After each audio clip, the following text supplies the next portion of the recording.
Hello, I'm Lauren Green, and you're in the Strategy Room. Republican candidates traded blows in a fierce debate Thursday night. Marco Rubio and Ted Cruz launched a battery of attacks at Donald Trump, hitting the frontrunner over immigration, his business record, and more. Well, joining me now with debate analysis are Iona College professor Jeanne Zaino and Brian Morgenstern, vice president of the Manhattan Republican Party. Welcome to you both. Thank you. So, Brian, let me start with you. Everybody's saying that this is Marco Rubio's best debate ever. Do you agree with this? I do. He came out swinging. It was glorious. He went right at the core of Trump's support, which is working class, white Americans in particularly the Midwest, but other regions. And he pointed out that, he says he's going to cut down on illegal immigration while he hires illegal immigrants. He's going to stand up for the little guy, but the little guy's suing him for fraud right now.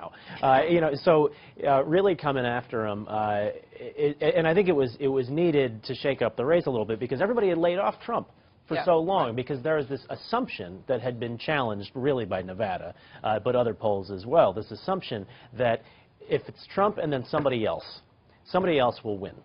Well, Trump's numbers have not been sticking by that ceiling rule that everyone's had, that he won't go above 30% or 35%. And so it became clear to both Cruz and Rubio that eliminating the other one of those two was just not enough. And think about it. If you have a job and you go to your boss and you say, don't worry, my work will always be second best, that's probably not going to get you promoted, right? So they finally realized that, and they went after Trump. All right. Well, Jeanne, both Ted Cruz and Marco Rubio really went after Trump. I mean, it was almost like a tag team match, really. And how did Trump handle it? I mean, did he handle it well, or was he showing some chinks in his armor?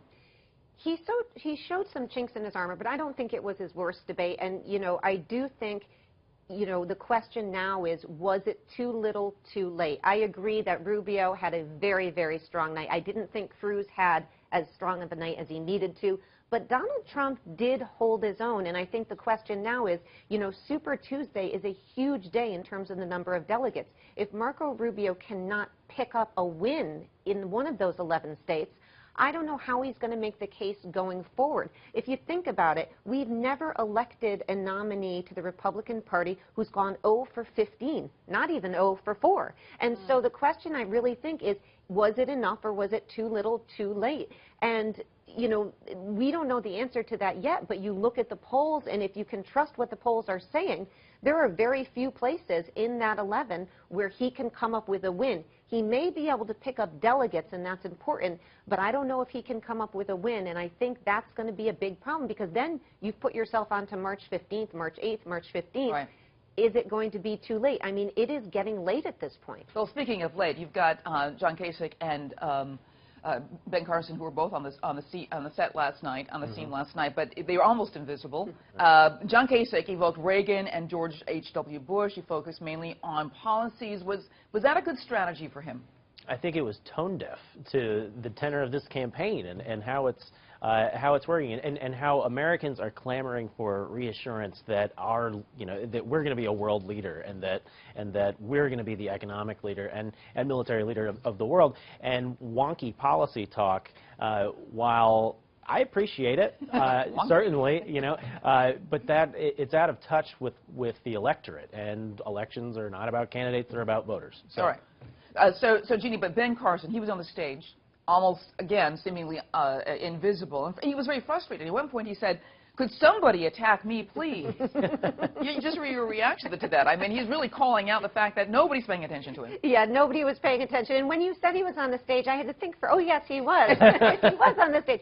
And, you have to wonder why he's still in this race at this point. He makes some very bizarre comments in terms of the Supreme Court nomination about looking at the fruit salad of their life. And you almost don't know what to think about that or how to respond. He, said, I know I'm whiny, but I really would like more time to answer questions. The truth is, I know, the truth is that neither he nor John Kasich are really going to make a go of this thing. This is really a three-person race at this point, and you almost have to wonder if in the debates going forward, if we would be better off, the Republican Party would be better off narrowing the focus down and focusing on those three. And I think CNN tried to do that last night, but of course you still had Kasich and Carson on the outsides of the stage, occasionally speaking. Okay, your predictions really quick. After Super Tuesday, who needs to drop out? I think Carson, I think Kasich, although he says he's going to stay in until Ohio and Michigan potentially. And I also think if Cruz doesn't win Texas, I think he's seriously going to have to think about dropping out of this thing because he has nowhere else to go. Brian, your predictions? Jeanne hit it spot on. Okay. I have nothing to add. Thank you, Brian. Okay, thanks so much, Brian and Jeanne, for being here. And for complete coverage of the 2016 race, check out foxnews.com. I'm Lauren Green, and thanks for watching.